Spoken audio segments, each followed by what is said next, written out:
Tout va bien. Rattrape-la.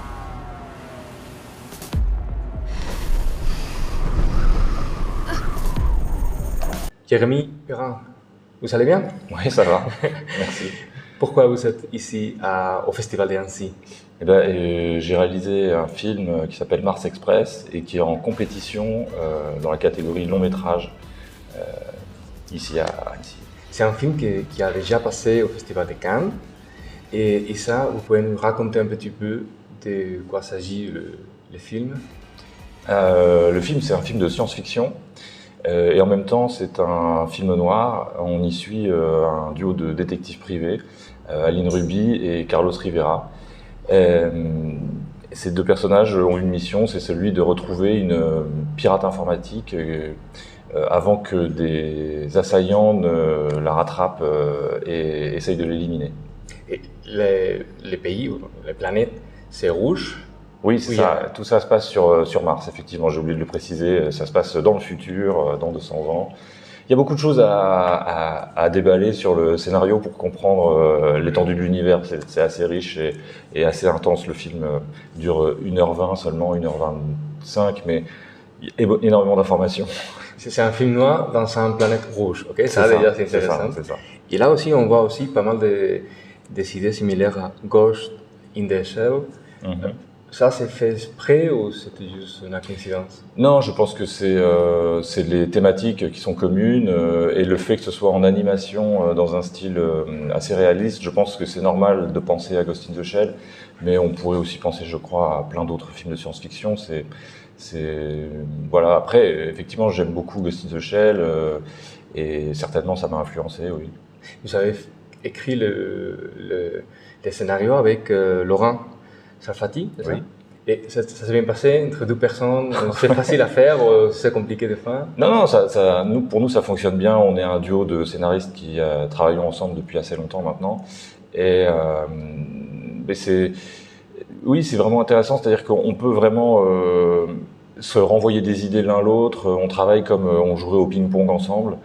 Et l'autre chose, c'est que dans le film, on a eu un seul désaccord, c'est celui du sens qu'on voulait donner à la fin du film. Notre solution, ça a été de mettre les deux significations à la fin du film, d'avoir les deux en même temps. L'idée, c'était une idée originale de vous ou c'est basé dans un BD peut-être? Non. Justement, c'est une des choses qui m'a aussi fortement motivé avec ce film, c'est que ça n'était pas une adaptation ni de roman, ni de bande dessinée, c'est une œuvre originale. Et là, les processus de création, combien de temps ça a pris? Combien de personnes vous avez travaillé dedans? Ça, c'est difficile à exactement estimer. Il y a bien un générique à la fin du film pour compter les gens, mais je pense qu'on devait être une centaine de personnes en tout. Quant à moi, j'ai travaillé 5 ans et demi sur le film. 5 ans et demi? Oui. Depuis le début? Depuis le début jusqu'à la fin, ouais. Vraiment, c'était un tunnel de travail, je me suis jamais arrêté. La création d'animation en France, tout le monde de l'extérieur pense que toujours il y a des aides, c'est facile. Comment s'est passé les financements de ce film? C'est vraiment facile comme les gens pensent? Alors, oui, pour Mars Express, ça n'a pas été trop difficile de trouver les financements. Simplement, c'est un peu spécial, c'est particulier. On a profité du fait qu'on a réalisé à peu près avec la même équipe auparavant une série qui s'appelait Last Man. J'étais le réalisateur de la saison 1 et cette série a eu un grand succès. Et c'est grâce à ça qu'on a pu débloquer des financements relativement rapidement. Ok. Bon, vous êtes maintenant en compétition. Bon, c'était juste, on vous souhaite la possibilité de gagner les prix. J'espère que demain, on pourrait fêter ça. Oui, merci. Après, je trouve que les prix, c'est pas forcément très important. Tant mieux si on gagne, je serais content, bien sûr. Mais ce qui était important, c'était de montrer le film ici à Annecy, et le public a donné un accueil tellement fort et chaleureux à la projection de mercredi que je suis déjà ravi comme ça. Et quand est-ce qu'on pourrait voir le film en Espagne, en Italie, ailleurs? Pour l'instant, je peux rien dire. On a un vendeur international qui est MK2 et qui travaille d'arrache-pied pour vendre ça à l'international. Je sais qu'on a beaucoup de touches dans énormément de pays différents, mais pour l'instant, rien n'a été encore signé clairement et MK2 essaye de monter les enchères entre différents distributeurs, etc. Bon.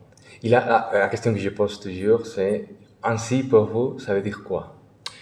Ah bah, Annecy, pour moi, c'est une longue histoire. J'y suis allé la première fois il y a 23 ans, quand j'étais un étudiant en animation, comme spectateur et comme cinéphile. J'allais voir énormément de films, j'allais dans toutes les salles possibles, dans toutes les séances.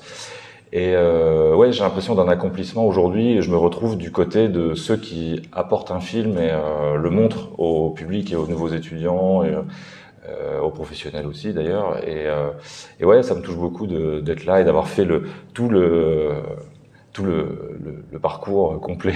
C'est vrai que ça donne la possibilité aux étudiants de venir ici, même il y a un concours, une section, Ouais, d'accord. Oui, c'est vrai. d'études.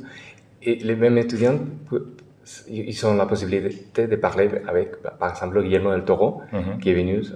Donc, qu'est-ce que vous pensez de la dernière question, voilà, de Mexique en tant que pays invité?